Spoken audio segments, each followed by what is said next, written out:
Testing 1, 2.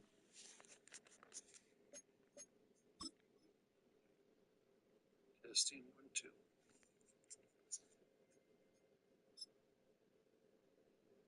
Testing 1, 2.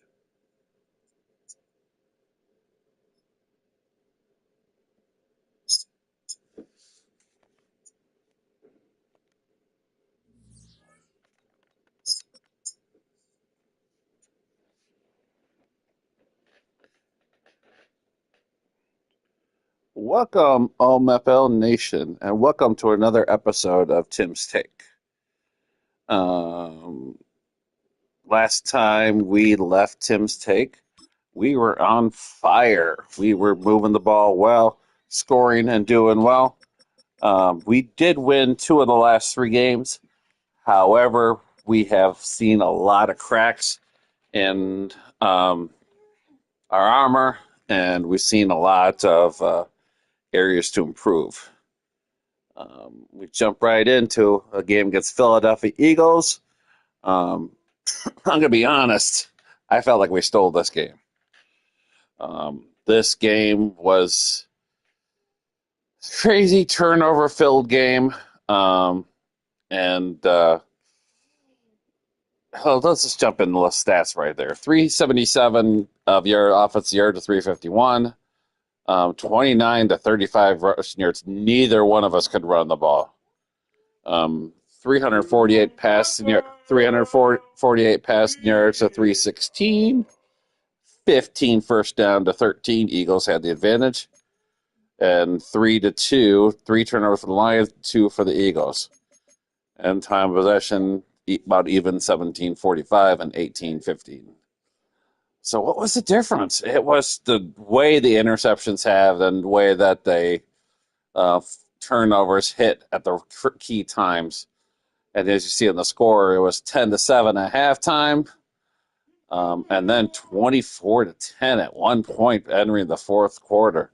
But we rallied back in the fourth quarter and stole the win.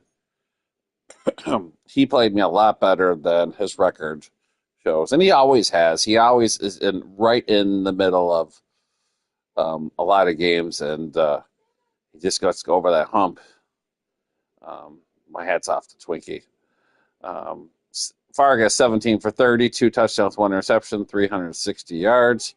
Danny Dixon, what a great quarterback that is. If he can develop that in the next band, this is going to be scary. 20 for 36, 332 yards, 2 touchdowns, 2 interceptions. Trent Herring led his running backs with 7 carries for 23. Gibbs led mine for 8 for 18. God, what are we doing? You fall right there and you gain more rushing yards than what we had in these games. And just nobody was running the ball at all. Jamison, 5 catches for 190. The bright side in there. Andre Azabes, 5 catches for 136 and a touchdown. He had an amazing 70-yard long run touchdown. It was basically a mesh, and just everything opened up for him once he caught it. Poor tackling on my end, and definitely a lot to examine and make better.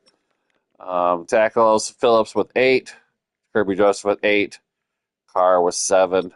Nice to see Brian Carr come in with 7. You don't see that often. 4 tackles for a loss, Thomas 4 with a loss.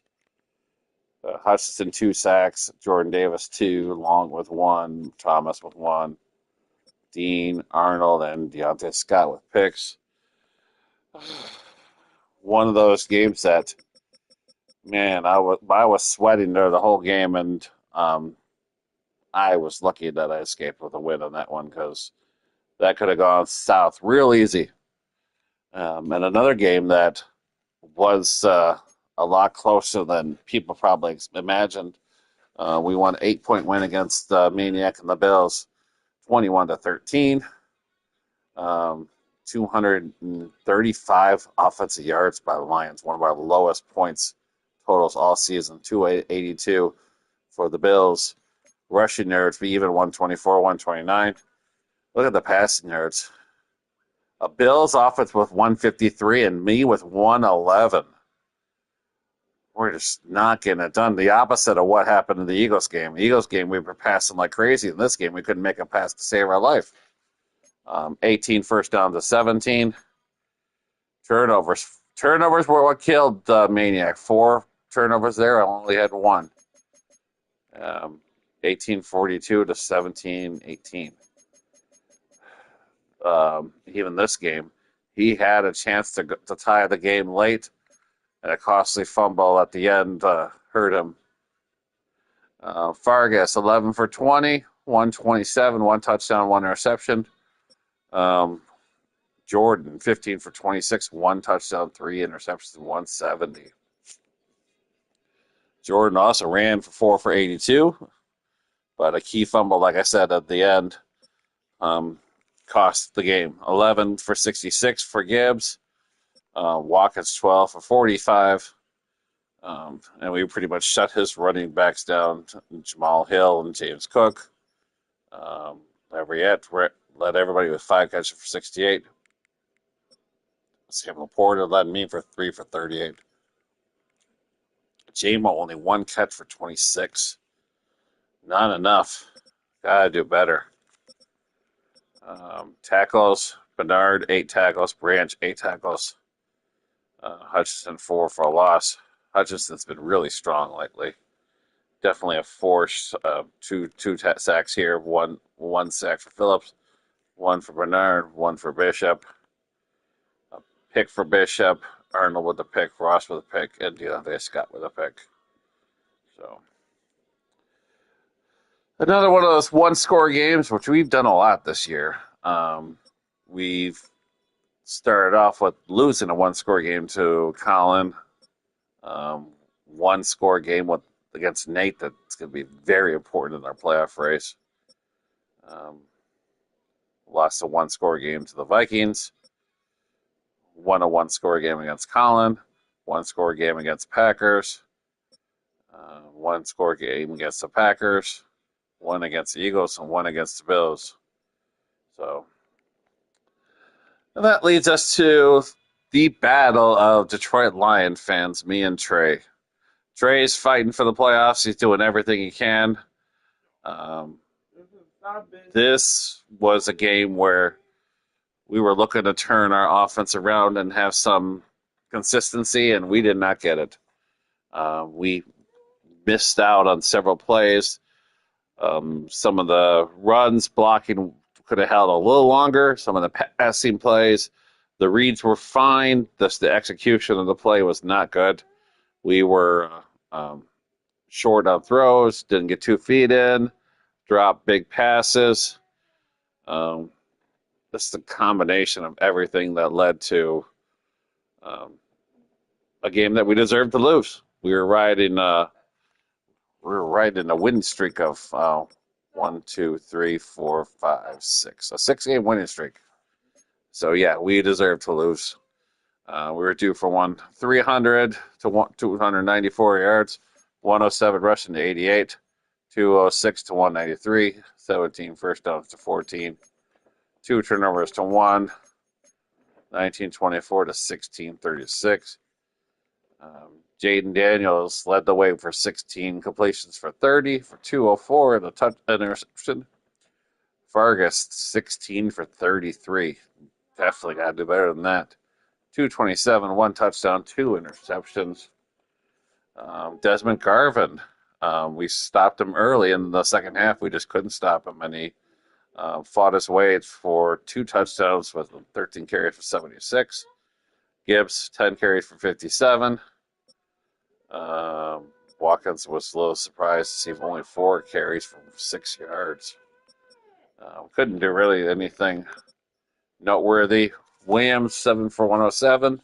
A lot of key drops in that one. He covered him well. Nakua, 7 for 102. Laporta, 3 for 49. Overall, a clean game, one which Trey needed to win. Just the usual stuff on defense didn't shine as well. Thomas with 1.5, Smith with 1 sack. Interception. Nolan Smith had a big interception. He had a big interception that was on the way for us to score, and the ball was placed too short, and he picked it off and took it to the house. Logan Wilson with a big interception, and Danny Higgins with another big interception. Here you see the interception here. It's a 95-yard interception return. That pretty much was a backbreaker and turning point in the game, and we can never. We came within striking distance, but we can never catch up, and end up being a 10-point loss. Not much more I can say on this game. We're still in good playoff position, but they definitely opened the door for some teams to catch in. You can pretty much rest assured that we're not going to win the division. The Bears, the Bears have 4 losses. Vikings have 5. Right now, the playoffs and the Cowboys are the 1 seed. The Seahawks are the 2 at 12-4. The Bears, the Panthers can both tie at 12-4. I believe there's an interesting matchup in the Seahawks and Bears in Week 18, and that could be a real big playoff game. Vikings at 10-5, still not out of the division race, but not looking good. Cardinals sit at 10-6. We're 9-6. A win next against Titans and Kobe will put us at 10-6, and will officially eliminate Nate and the Saints and Trey and the Commanders from the playoffs. So basically simple. We'll win and we're in. That's what we got to look at when we play Kobe and the Titans. They're 7-8. They're still fighting for the playoffs, but they're a long shot to get in. So we need to do our part to make sure that they don't get in. We're winding down the season. We have to win one of the next 2 games in order to make the playoffs.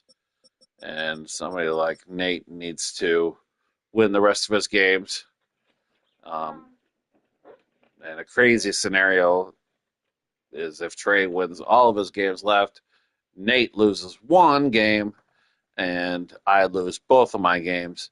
Then it's a 3-way tie where I beat Nate and the Saints, but lost to Trey and the Commanders. Trey beat me, but lost to Nate. So it's going to be Pandora's box. We hope we never have to get that way. If we hang on and win one of these next 2 games, and then we can gear for the playoffs. So Titans and Giants. If the playoffs started right now, well, on the AFC side, we'll do the AFC side first. We got the Bengals. Nice to see a little Koch there at the 1 seed. Randy and the Colts are number 2. Logan and the Chargers, which is playing really well lately, at the 3 seed. Cincy and the Jets at the 4. Roger and the Texans at the 5. Go get the playoffs, Roger. Nipples and the Ravens at the 6 seed. And Penguins and the Steelers at the 7th seed. A lot of good teams missing from the AFC side. Denver and the Browns, Maniac and the Bills. Just crazy how many good teams there is, and no room. Even lost Sniper and the Patriots are right there and ready for the playoffs. In the NFC side, the usual Dwayne and the Cowboys at the 1 seed. Meek with a big win today against Joker and the Cardinals. That could solidify him as a 2 seed. Bears are now currently the 3 seed. Panthers are the 4 seed. Big Hurt and the Vikings are the 5th seed. Joker and the Cardinals are the 6th seed. And here we are, the 7th seed.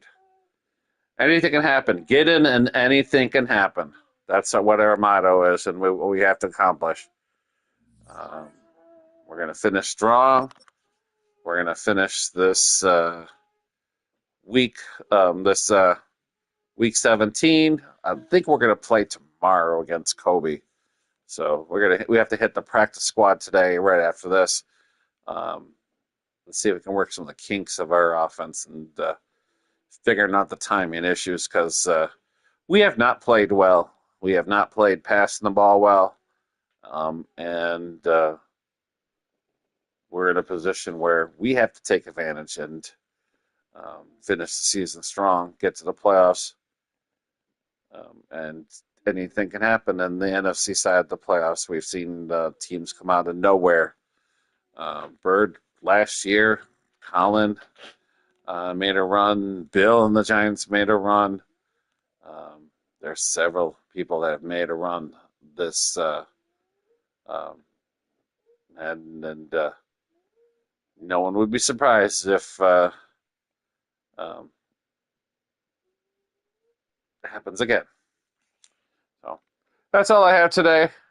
Hope everybody does well. Until next time.